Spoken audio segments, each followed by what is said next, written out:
Assalamualaikum warahmatullahi wabarakatuh. Selamat pagi, siang, dan juga malam pada teman-teman semua peserta kuliah Bioteknologi Kesehatan dengan topik antibodi monoklonal dan aplikasinya dalam bidang kesehatan.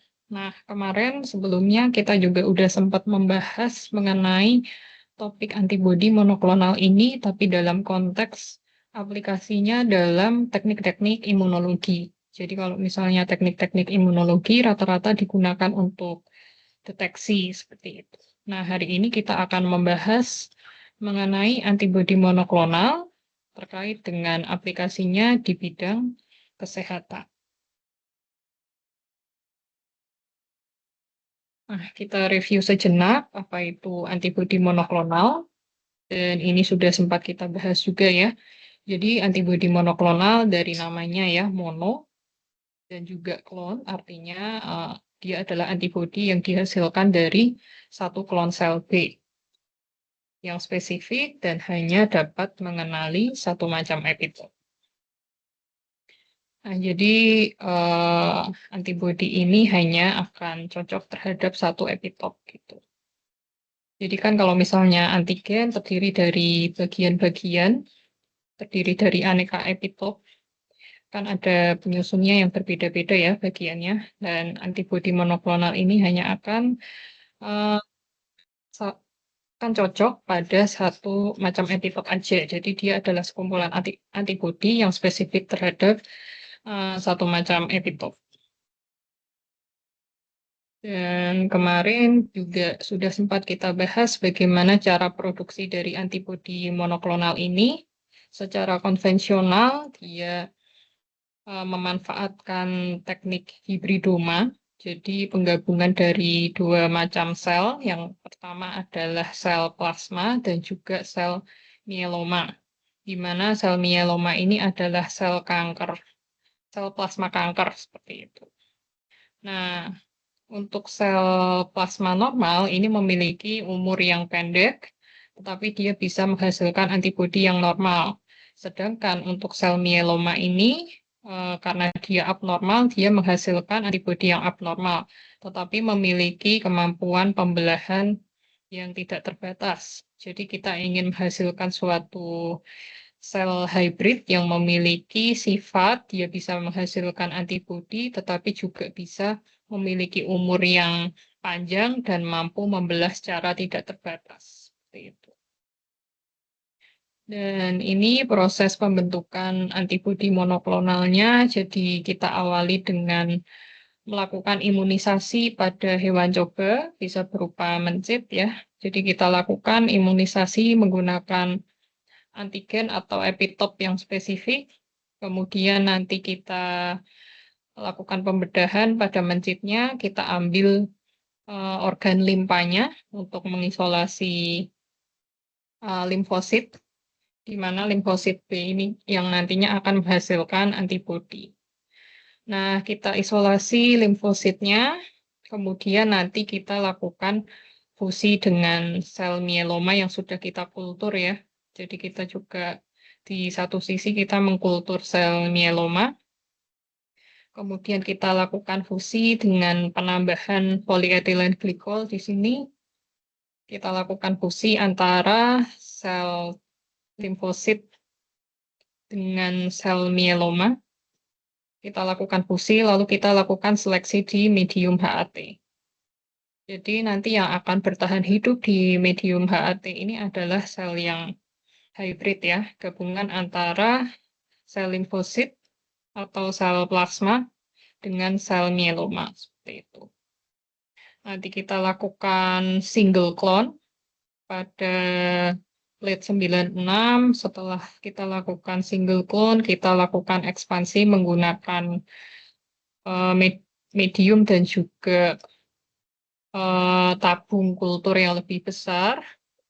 Setelah itu, setelah kita dapat antibodinya, kita bisa lakukan penyuntikan pada hewan coba untuk menstimulasi pembentukan antibodi monoklonal yang lebih banyak. Kemudian nanti kita lakukan purifikasi dan juga karakterisasi antibodi monoklonal. Untuk penjelasan yang lebih detail, ini ada video referensi yang nantinya bisa teman-teman simak juga untuk belajar. Nah, kemudian kita lanjutkan ya. Untuk pendekatan produksi monoklonal antibodi ini sebenarnya nggak cuma menggunakan hibridoma. Ya, ini kan yang selama ini kita tahu ini adalah teknologi yang pertama yang digunakan untuk produksi antibodi monoklonal seperti itu. Nah, di sini ada metode-metode lain yang bisa dimanfaatkan. Contohnya fake display, kemudian transgenic mouse, dan juga ada single B cell. Nah, kalau yang mouse hybridoma ini kan caranya seperti prosedur yang saya sampaikan sebelumnya ya. Jadi tikus atau hewan coba diimunisasi dengan target antigen untuk merangsang respon imun. Selanjutnya kita bisa lakukan panen sel-sel dari limpanya, kemudian dikumpulkan dan diolah untuk menghasilkan hibridoma kayak gitu. Nah, selanjutnya nanti kita lakukan screening untuk memilih hybrid yang memproduksi antibodi yang spesifik terhadap antigen target kita. Baru nanti antibodi dihasilkan dari proses-proses ini, kayak gitu. Nah, antibodi ini bisa kita modifikasi menjadi chimeric dan juga humanized antibody untuk mengurangi imunogenisitas apabila diaplikasikan pada manusia. Nah, ini prosedurnya melalui proses-proses rekayasa genetika seperti itu. Kemudian untuk yang fake display, jadi dari namanya sendiri, fake ini artinya dia memanfaatkan virus bakteriofag ya. Mungkin teman-teman tahu ya, bakteriofag itu adalah suatu virus yang menginfeksi bakteri. Itu. Jadi metode ini memanfaatkan bakteriofag untuk melakukan produksi antibodi dengan cara kita menyisipkan suatu materi genetik pada bakteriofag tersebut, kemudian nanti dia akan mengekspresikan protein di permukaan fage tersebut ya. Jadi seperti itu pada awalnya nanti disisipkan ya sekelompok gen dari berbagai antibodi dimasukkan ke dalam virus bakteri ini, kemudian dia akan menampilkan antibodi pada permukaannya seperti itu. Nah, kemudian pada library ini ya, jadi kita akan membuat library dari vaga ini disisipkan dengan aneka gen antibodi, kemudian nanti dipaparkan pada suatu antigen gitu. Jadi dipaparkan pada suatu antigen atau zat yang ingin disasar antibodi. Apabila vaga ini memiliki antibodi yang cocok terhadap antigen, maka dia akan menempel seperti itu. Barulah nanti dilakukan screening atau pemilihan kayak gitu. Vaga yang terikat pada antigen itu akan dipisahkan dari yang tidak terikat. Dan proses ini diulang beberapa kali untuk meningkatkan keberhasilan dalam menentukan antibodi yang spesifik. Setelah itu, vaga yang berhasil mengikat antigen itu diambil, kemudian ditampilkan, dapat diekstraksi dan dipelajari lebih lanjut untuk produksi yang lebih besar. Jadi intinya fake display ini adalah untuk menemukan antibodi yang sangat spesifik terhadap antigen tersebut ya. Jadi ini sangat berguna kalau misalnya digunakan dalam upscaling di perusahaan-perusahaan farmasi. Kalau yang ini kan masih terlalu konvensional gitu ya. Kalau ini nanti bisa dapat banyak library antibody yang spesifik terhadap antigen tertentu. Jadi untuk proses upscaling-nya bisa lebih mudah. Upscaling itu artinya mengubah apa ya? Mengubah yang tadinya itu skala lab menjadi skala produksi gitu. Jadi skala pabrikan supaya dia bisa diproduksi dalam jumlah yang lebih banyak, bisa dipasarkan untuk mencukupi kebutuhan pasar gitu. Kemudian selanjutnya bisa menggunakan transgenic mouse, ya ini biasa ya. Jadi tikus transgenik yang membawa gen imunoglobulin dari manusia diimunisasi dengan suatu antigen. Kemudian splenositnya diambil atau sel-sel limfanya diambil, kemudian diolah untuk menghasilkan hibridoma. Kemudian dilakukan screening dan hasilnya nanti adalah antibodi monoklonal manusia atau human MAP yang sudah memiliki afinitas tinggi terhadap antigen target. Kemudian metode yang terakhir adalah single B cell. Jadi dia akan mengisolasi PBMC. PBMC itu adalah polymorphonuclear peripheral blood mononuclear cells. Jadi diambil dari pembuluh darah perifer ya, peripheral blood mononuclear cells. Kemudian diisolasi sel B-nya bisa menggunakan flow cytometry untuk sorting ya, untuk memisahkan sel B dari sel-sel yang lain seperti itu. Kemudian setelah itu dilakukan PCR biasanya. Jadi dilakukan PCR, kemudian setelah di PCR dilakukan konstruksi vektor ya. Jadi konstruksi gen tersebut pada suatu vektor supaya bisa diekspresikan menjadi human MAP seperti itu. Jadi dilakukan PCR terhadap gen ini, kemudian setelah itu dilakukan konstruksi terhadap gen tersebut disisipkan pada suatu vektor. Disisipkan pada suatu vektor, dilakukan transformasi pada sel atau transfeksi. Kalau transformasi kan biasanya memasukkan plasmid ke bakteri ya, tapi kalau misalnya dilakukan pada sel mamalia itu namanya adalah transfeksi. Jadi menyisipkan materi genetik ke dalam sel mamalia untuk nantinya diekspresikan. Ya, jadi seperti itu keempat metode ini masing-masing punya keunggulan dan juga keterbatasan, tapi tujuannya adalah sama ya. Jadi dia menghasilkan antibodi monoklonal dengan spesifisitas yang tinggi. Nah, kemudian untuk aplikasi MAP ini untuk kesehatan, ini ada banyak ya. Jadi sudah banyak digunakan di dalam pengobatan, bisa untuk kondisi alergi, kanker, autoimun, infeksius, imunoterapi, penyakit saraf, kardiovaskuler, transplantasi, penyakit tulang, dan juga penyakit mata. Tetapi pada kesempatan ini akan saya bahas yang paling banyak dibahas di jurnal ya. Nah, ini lumayan sulit untuk cari-cari jurnal yang lain, jadi akan saya bahas yang paling trending dan banyak diteliti di jurnal-jurnal seperti itu. Nah, yang pertama adalah aplikasi monoklonal antibodi dalam pengobatan kanker. Dalam hal ini yang digunakan adalah kanker imunoterapi.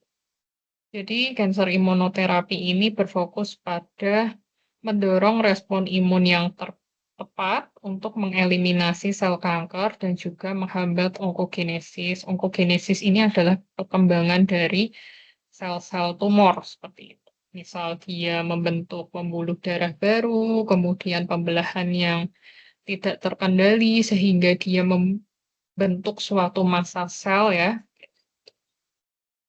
Nah, target pengobatannya ini adalah antigen spesifik tumor. Jadi beberapa kanker itu ditimbulkan oleh infeksi virus onkogenik. Ya, misalnya Epstein-Barr atau human papilloma virus. Jadi sel yang terinfeksi oleh virus-virus onkogenik ini dia akan memunculkan antigen-antigen atau peptida-peptida unik yang ditampilkan di permukaan sel tumor seperti itu.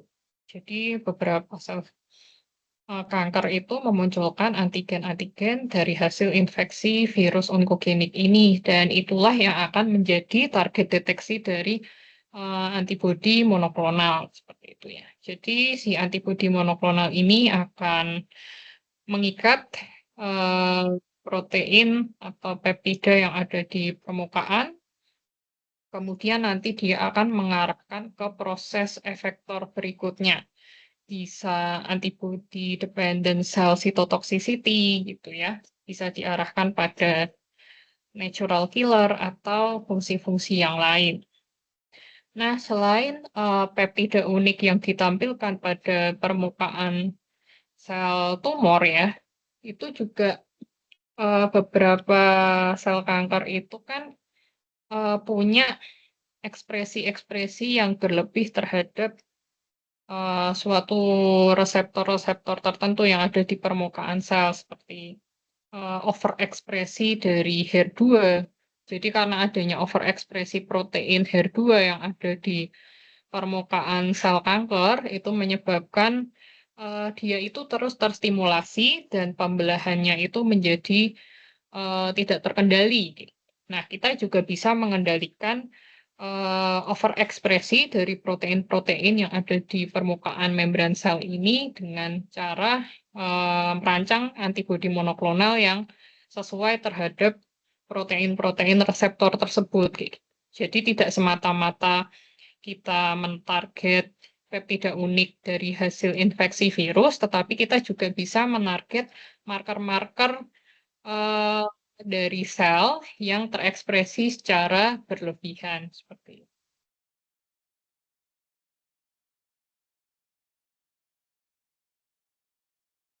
Nah, ini adalah eh, peran ya, peran antibodi monoklonal dalam kanker imunoterapi jika ditinjau dari tiga sisi.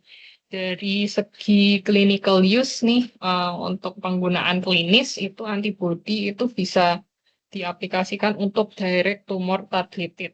Artinya apa? Jadi artinya adalah antibodi diarahkan langsung ke sel tumor untuk mengenali dan menghancurkannya. Kemudian bisa juga diaplikasikan sebagai antibody drug conjugates. Jadi antibody drug conjugates ini artinya antibody dikonjugasikan dengan obat-obatan kemoterapi yang biasanya digunakan untuk kanker untuk supaya bisa menarget secara spesifik pada sel kanker. Kemudian microenvironment targeted ini artinya dia antibodi ini menargetkan lingkungan mikro dari sel-sel tumor untuk menghambat pertumbuhan sel. Selanjutnya, BiTEs ya. BiTEs ini artinya adalah bispecific T-cell engager. Jadi antibodi ini akan menghubungkan sel T dengan sel tumor supaya bisa meningkatkan penghancuran sel kanker oleh sel-sel imun. Jadi dia nanti akan membantu mengarahkan sel T untuk bisa mendeteksi sel tumor sehingga bisa menginisiasi apoptosis pada sel kanker. Kemudian bisa juga melakukan imun check inhibitor, jadi menghambat molekul checkpoint imun untuk meningkatkan respon imun terhadap kanker. Nah, bagaimana mekanisme efektor dari antibodi monoklonal? Jadi dia bisa melakukan aksi dengan reseptor blocking. Reseptor blocking itu artinya seperti yang tadi saya jelaskan tadi ya kan, pada permukaan sel kanker itu tadi kan ada molekul-molekul yang mengalami overekspresi.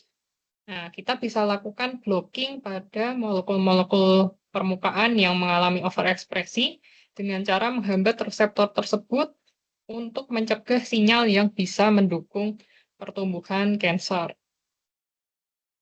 Kemudian ligand blocking artinya menghambat ligan ya. Jadi menghambat ligan untuk reseptor-reseptor tertentu. Jadi dia kalau ini dia blocking reseptornya, kalau ini blocking molekul yang akan menempel pada reseptor. Kemudian ADCC. ADCC itu antibody dependent cellular cytotoxicity. Jadi dia akan melakukan aktivasi pada sel-sel imun seperti sel NK ya. Jadi dia akan merekrut sel NK untuk menghancurkan sel yang sudah ditempeli oleh antibody. Nah, nanti antibody kan punya FC ya, ada bagian FC nanti akan berikatan dengan FC reseptor dari sel NK. Lalu dari situlah dia akan menginisiasi ADCC. Kemudian CDC ini adalah complement dependent cytotoxicity. Artinya kemarin kan antibodi itu bisa melakukan netralisasi, opsonisasi, kemudian aktivasi komplement. Jadi ini adalah complement dependent cytotoxicity. Jadi ada aktivasi sistem komplement yang menyebabkan sel kanker itu menjadi lisis. Karena kan kemarin komplement itu dia expert di bidang melisiskan sel-sel patogen gitu ya istilahnya. Kemudian ada ADCP. ADCP ini artinya adalah antibody dependent cellular phagocytosis. Jadi merangsang fagositosis ya yang dilakukan oleh makrofag untuk menghancurkan sel kanker. Jadi sel tumor yang dikenali oleh antibodi itu akan membantu merekrut sel-sel fagosit untuk menghancurkan sel kanker tersebut.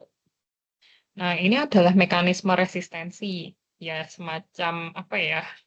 Kenapa sih kok pengobatan itu bisa nggak berefek? Kenapa sih sel tumor tidak bisa merespon pengobatan dengan antibodi monoklonal? Itu ada 4 kemungkinan. Yang pertama, mutasi ya.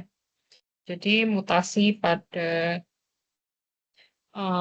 target antibodi.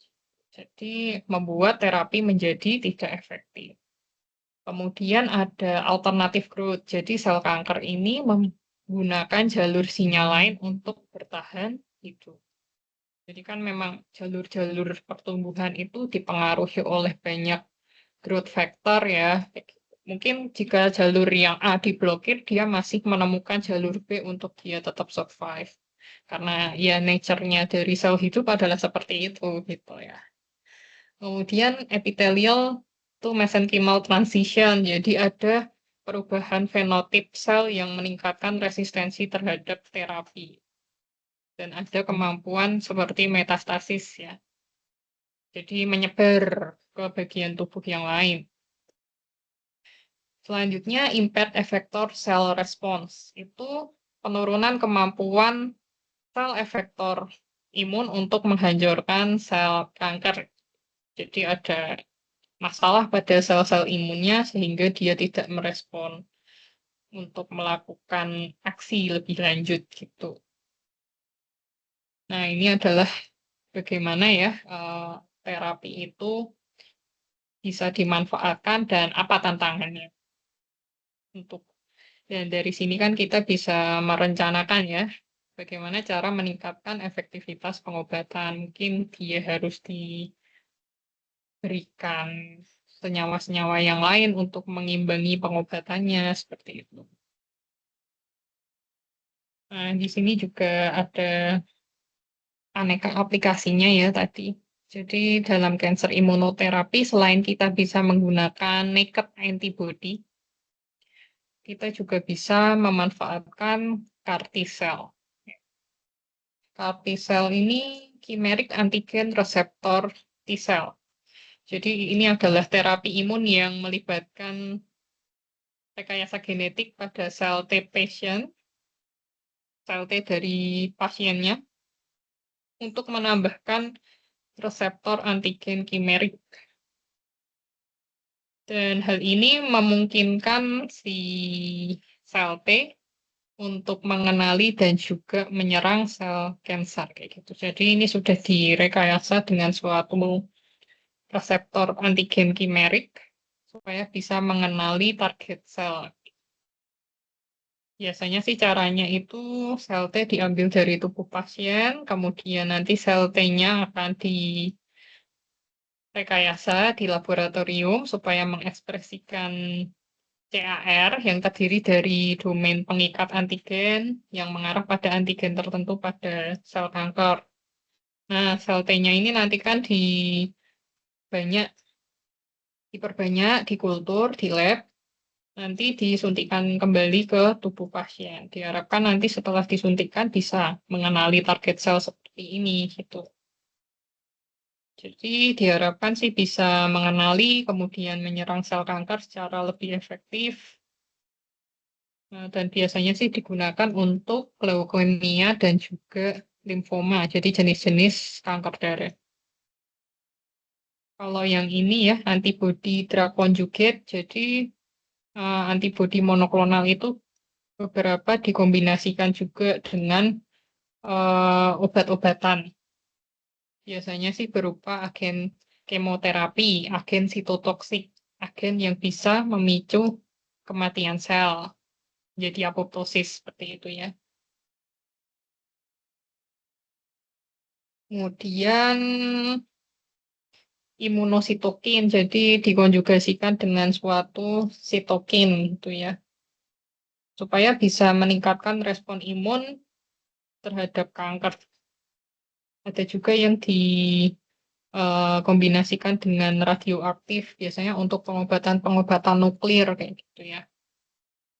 Terus imunoliposom, jadi dikombinasikan dengan liposom. Biasanya sih ini kayak nanopartikel gitu ya, jadi dikombinasikan dengan liposom yang terdiri dari lipid. Terus, kalau yang ini tadi sudah dijelaskan ya.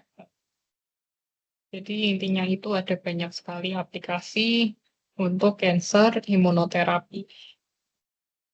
Nah, ini adalah penjelasan yang lebih detail ya. Jadi antibodi ini akan menyelubungi antigen-antigen dari sel-sel tumor. Dan nantinya untuk efektornya bisa dengan ADCC ya. Jadi ADCC ini nanti sel tumor yang sudah ditempeli oleh antibodi kemudian diarahkan untuk berikatan pada sel NK. Jadi reseptor Fc pada sel NK akan berikatan dengan bagian Fc dari antibodi. Kemudian NK akan menghasilkan perforin dan beranzim yang menginduksi apoptosis pada sel kanker. Kemudian mengarahkan pada fagositosis. Jadi si antibodi yang menempel pada tumor ini akan mengarahkan pada makrofag supaya melakukan fagositosis terhadap sel tumor. Bisa juga melakukan cross presentation. Jadi pada misalnya ini ya, jadi sel dendritik itu mempresentasikan peptida tumor gitu ya. Dia bisa mempresentasikan MHC kelas 1 ke sel T helper, MHC kelas 2 pada sel T helper, kemudian mempresentasikan MHC kelas 1 pada sel T sitotoksik. Nah, seperti itu. Nanti dia akan melakukan, kalau yang sel T sitotoksik bisa menginduksi apoptosis pada sel dendritik, kemudian untuk MHC kelas 1, MHC kelas 2, ke sel T helper nanti akan menginduksi respon imun humoral dengan cara produksi antibodi. Nah, ini untuk ilustrasi yang lebih jelas ya. Jadi, cancer imunoterapi ini tidak semata-mata memberikan efek imunitas humoral, tetapi juga ada kerja dari imunitas seluler. Imunitas seluler bisa diinduksi oleh NK sel di ranah innate, bisa juga diinduksi oleh sel T sitotoksik di ranah adaptif. Nah, ini adalah aneka obat-obatan yang sudah beredar ya. Kalau yang ini adalah targetnya untuk memperkuat respon imun. Ya, jadi antibody targeting molecules yang diekspresikan oleh sel-sel imun. Artinya dia memperkuat respon imun kita untuk melakukan efektor. Sedangkan yang ini, dia menargetkan marker-marker tertentu yang diekspresikan atau di-overekspresikan oleh sel-sel kanker. Oke, kita lanjutkan ya ke bagaimana aplikasi monoklonal antibodi untuk penyakit-penyakit autoimun. Nah, di sini kita bisa melihat terlebih dahulu ya terkait ilustrasi bagaimana penyakit autoimun ini terjadi. Jadi, penyakit autoimun ini terjadi karena ada autoantibodi. Jadi, antibodi yang diproduksi oleh diri sendiri itu menyerang reseptor dari sel-sel tertentu. Sehingga hal ini bisa memblokir ya, bisa memblokir reseptor ini, sesuatu yang seharusnya normal terjadi menjadi tidak terjadi, seperti itu. Karena adanya si autoantibodi ini. Jadi bisa menstimulasi atau menghambat respon-respon yang tidak diinginkan. Kemudian reseptor antagonis ya. Kalau yang ini kan reseptor agonis. Jadi artinya dia bisa menstimulasi terjadinya respon-respon yang tidak diinginkan. Harusnya pasangannya bukan autoantibodi, tetapi ligan yang lain. Tetapi karena ada autoantibodi menstimulasi respon-respon yang tidak umum seperti itu. Kemudian reseptor antagonis. Jadi antibodi menghambat pengikatan ligan. Ya, jadi dia memblokir reseptor reseptor tertentu gitu ya. Antagonis ini artinya dia memblokir reseptor tertentu sehingga ligan yang sesungguhnya tidak bisa berikatan. Nah, contohnya ini nanti pada penyakit myasthenia gravis. Kemudian ligan antagonis, jadi kalau yang antagonis itu sifatnya menghambat ya. Gitu. Kalau yang agonis ini tadi sifatnya menstimulasi respon-respon yang tidak diinginkan. Nah, untuk yang ligan antagonis ini, si antibodi akan memblokir ligan supaya tidak ketemu dengan reseptor, sehingga respon yang normal itu tidak terjadi. Kemudian cytotoxicity, jadi artinya antibodi dapat memediasi efek sitotoksik, bisa melalui ADCC. Jadi sel ini tuh sebenarnya baik-baik aja, tapi karena adanya autoantibodi, dia bisa menstimulasi terjadinya ADCC. Sel yang normal ini dihancurkan oleh sel efektor. Atau dia juga mengaktifkan jalur komplement sehingga memusnahkan sel target tersebut gitu ya. Jadi ini sebenarnya sel-selnya normal-normal aja, tapi karena adanya produksi antibodi, jadi suatu antibodi yang dihasilkan oleh tubuh kita dan untuk mengenali antigen self kita gitu. Padahal kan harusnya tubuh tidak menghasilkan autoantibodi, tetapi pada orang yang autoimun itu dia menghasilkan autoantibodi yang bisa menghancurkan sel-sel kita sekalipun dalam kondisi normal. Kemudian neutrophil activation, jadi antibodi itu bisa mengaktifasi neutrofil. Akibatnya apa? Nanti bisa terjadi uh, uh, kerusakan endotel, kerusakan epitel, karena kan neutrofil ini juga bisa melakukan fagositosis gitu ya. Kemudian akantolisis, jadi autoantibodi ini bisa menyerang protein adhesi antar sel, ya. Contohnya adalah desmoglein pada sel-sel epidermis. Nah, ini bisa menyebabkan kerusakan antar sambungan sel epidermal ini, sehingga menyebabkan pengelupasan pada kulit. Nah, ini ya, jadi eh, bagaimana cara treatmentnya? Cara treatmentnya adalah kita bisa melakukan eliminasi sel B yang menghasilkan self antibody tersebut. Nah, caranya kita adalah merancang antibodi terhadap reseptor sel B. Dalam hal ini yang overekspresi itu adalah CD20 kayak gitu ya. Jadi kita membuat suatu antibodi monoklonal yang menarget reseptor CD20 pada yang menarget marker CD20 pada sel B, kemudian untuk diinduksi ADCC dan juga ADCP. ADCC kan antibody dependent cell cytotoxicity oleh sel NK, ADCP antibody dependent cell fagositosis oleh makrofag, dan juga CDC oleh komplement seperti itu. Jadi dilakukan eliminasi pada sel B. Nah, selanjutnya ini pada penyakit myasthenia gravis. Jadi penyakit myasthenia gravis itu adalah penyakit autoimun yang ditandai oleh gangguan sinyal neuromuskuler akibat antibodi terhadap reseptor asetilkolin. Jadi asetilkolinnya itu terblokir, nggak bisa menstimulasi sehingga ada kekakuan otot seperti itu. Nah, contoh aplikasinya bisa menggunakan target seluler dan juga target molekuler. Kalau yang target seluler itu dilakukan immune cell depleting therapy. Jadi menargetkan sel imun tertentu untuk mengurangi aktivitas autoimun. Misalnya kita membuat antibodi anti CD20.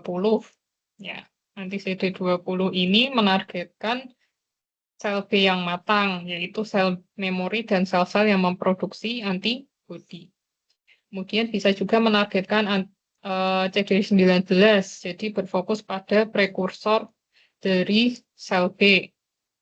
Atau menargetkan CD38, jadi menargetkan sel plasma dan beberapa sel imun lainnya seperti NK dan juga sel T. Dan ini bisa juga dilakukan dengan transplantasi stem cell ya. Jadi penggantian sel punca untuk memodulasi dan mengatur ulang sistem imun. Terus bisa juga pakai CAR T-cell ya. Jadi kita merancang sel T yang menargetkan sel B yang bisa menyebabkan autoimun. Jadi kita bisa mengeliminasi sel B seperti itu dengan CAR T-cell. Atau timektomi atau pengangkatan kelenjar timus untuk mengurangi produksi sel-sel imun yang terlibat di dalam myasthenia gravis.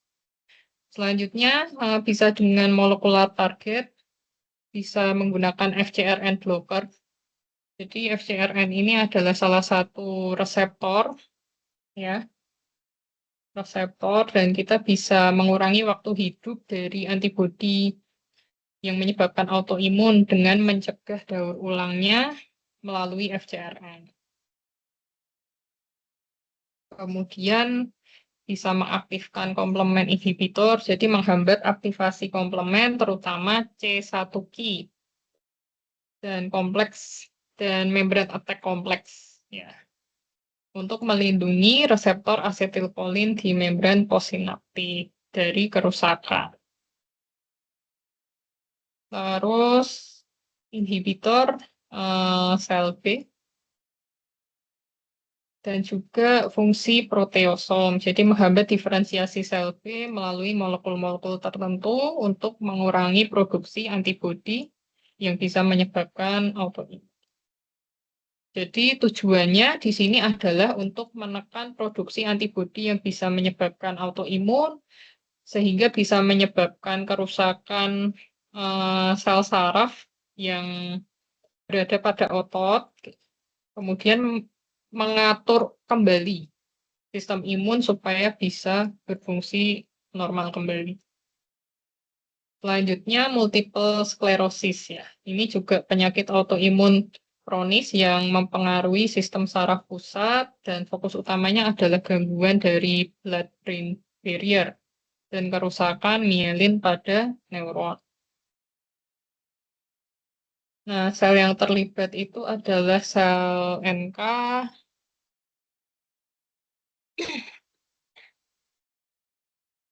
kemudian sel APC dan juga sel limfosit. Ya, ini limfosit autoreaktif, limfosit ya. Ini ada autoreaktif limfosit T, kemudian limfosit B juga ada sel NK di sini yang terlibat. Dan terapi yang digunakan di sini ada natalizumab, ada alentuzumab, ada declizumab.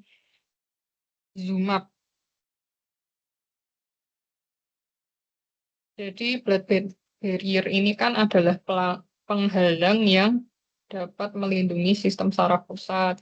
Nah, dan pada multiple sclerosis, si blood-brain barrier ini menjadi lebih permeabel sehingga memungkinkan sel T yang autoreaktif ini untuk masuk ke sistem saraf pusat. Nah, ini kan bahaya kalau misalnya sel T autoreaktif ini masuk ke sistem saraf pusat, nanti dia bisa melakukan uh, penghancuran gitu karena si sel T autoreaktif ini akan menyerang si oligodendrosit yang berfungsi untuk memproduksi dan memelihara mielin pada akson dan neuron. Kemudian adanya si antibodi yang autoimun, self antibody yang merusak itu bisa menyebabkan perburukan kondisi pada mielin sehingga bisa menyebabkan hilangnya fungsi sel saraf. Nah, terapinya makanya menggunakan si ini opicinumab membantu regenerasi si mielin dengan menghambat lingus 1 yang menghambat maturasi oligodendrosit. Atau bisa juga menggunakan sitokin inhibitor supaya mencegah pelepasan sitokin proinflamasi untuk membatasi kerusakan lebih lanjut. Nah, kalau yang di sini menggunakan natalizumab supaya mencegah sel imun autoreaktif ini masuk melewati blood-brain barrier. Jadi fokusnya adalah menghambat aktivasi atau fungsi sel imun, mencegah kerusakan jaringan sistem saraf pusat dengan memperbaiki permeabilitas dari blood-brain barrier dan melindungi oligodendrosit. Selanjutnya juga dilakukan perbaikan terhadap lapisan mielin. Nah, yang terakhir adalah aplikasi monoklonal antibodi untuk penyakit infeksi. Untuk penyakit infeksi ini bisa macam-macam ya. Nah, ini untuk aplikasinya itu bisa untuk melakukan imunomodulasi, kemudian seperti fungsi antibodi pada umumnya ya, melakukan opsonisasi, kemudian melakukan aktivasi komplement, netralisasi virus dan toksin, ADCC, kemudian direct antimicrobial activity, mengurangi kerusakan sel host dari respon-respon inflamasi dan pembentukan oksidan seperti itu. Nah, ini adalah salah satu contoh aplikasi monoklonal antibodi dalam menangani infeksi Cryptococcus neoformans. Ini adalah sejenis fungi ya. Kalau misalnya saya baca, itu menggunakan antibodi yang dilabel oleh radioaktif dan ini bisa mendeteksi polisakarida yang dimiliki oleh si fungi tersebut. Jadi nanti si antibodinya akan mencegah si Cryptococcus neoformans untuk menginfeksi sel-sel, tapi dia juga bisa menghancurkan sel-sel yang terinfeksi oleh Cryptococcus neoformans. Contohnya di sini adalah makrofag yang terinfeksi. Terus di sini juga bisa menghalangi infeksi dari virus seperti itu. Jadi ini melakukan fungsi netralisasi ya. Jadi memblokir supaya tidak mengenai sel-sel yang menjadi target. Kemudian dia juga bisa mendeteksi antigen virus yang dimunculkan oleh sel yang terinfeksi seperti itu pada intinya. Terus, nah ini ya, jadi summary-nya. Summary-nya contohnya ya, jadi strategi yang digunakan si antibodi monoklonal untuk menargetkan patogen-patogen yang menyebabkan penyakit infeksi ini bisa dilakukan melalui bispesifik monoklonal antibodi yang bisa mengenali dua antigen, misalnya pada toksin botulinum A1 dan juga A2. Kemudian MAB recognition of inverted phosphatidylserine. Jadi dia bisa mendeteksi fosfatidilserin yang terbalik pada membran sel inang. Karena di sini ada keanehan gitu ya. Biasanya kalau ada flip-flop seperti ini, berarti ada abnormalitas pada sel tersebut. Kemudian monoklonal antibody cocktails, jadi terdiri dari beberapa kombinasi antibodi monoklonal untuk meningkatkan efektivitas pencegahan infeksi. Kemudian targeting epitopes conserve among serotypes, jadi dia akan menargetkan epitop yang selalu ada di tiap serotype. Beberapa virus itu kan punya beberapa serotype ya, misal kayak virus dengue itu punya 4 serotype. Tetapi karena dia sama-sama dengue, pasti ada epitop yang conserve di antara keempat tipe tersebut gitu. Kemudian menargetkan polysaccharide on microbial surface, jadi menargetkan polisakarida pada permukaan mikroba seperti beta-glukan pada jamur. Selanjutnya ini targeting viral receptor, mana ya? Oh ini. Targeting viral receptor on host cell, ini menargetkan reseptor virus pada sel-sel inang. Nah, ini chemically program monoklonal antibody ya. Jadi ini sudah direkayasa secara khusus untuk bisa mendeteksi aneka epitop yang ada pada suatu patogen. Kemudian targeting non-virulent epitop biasanya ISAA pada Staphylococcus aureus. Nah, selanjutnya bagaimanakah efek samping penggunaan monoklonal antibody ini? Jadi efek samping umumnya ya reaksi-reaksi inflamasi ya, seperti demam, menggigil, mual, ruam, itu dapat muncul selama pemberian antibodi melalui infus. Dan ini adalah respon yang umum, respon yang normal sebenarnya terhadap protein-protein yang dari luar ya, protein asing. Kemudian bisa juga alergi atau anafilaksis. Kalau anafilaksis ini alergi yang cukup berat ya, karena bisa menimbulkan kesulitan bernapas, menyebabkan tekanan darah turun, badan jadi lemas. Nah, ini harus dipantau kayak gitu. Karena kalau dibiarkan bisa mengancam keselamatan. Kemudian kelelahan ini efek samping ringan, tapi biasanya sering dialami. Nggak spesifik terhadap monoklonal antibody aja sih kalau yang ini.